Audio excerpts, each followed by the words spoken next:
Wide angle வச்சா எதுவும் சரியா தெரியாது. கொஞ்சம் க்ளோஸ் அப்ல வச்சுக்குவோம்.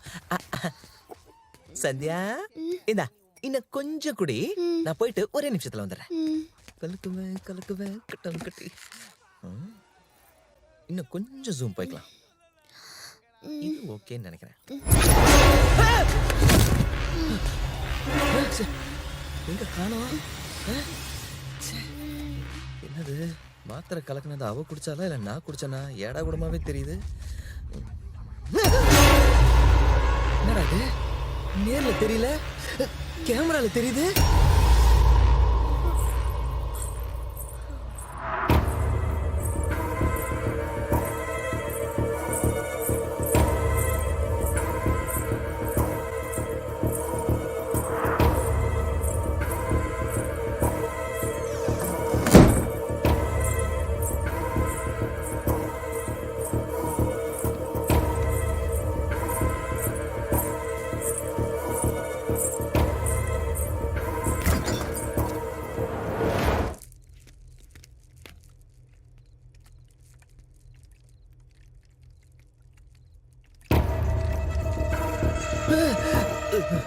பாட்டில் அந்த இடத்துல நிக்குது.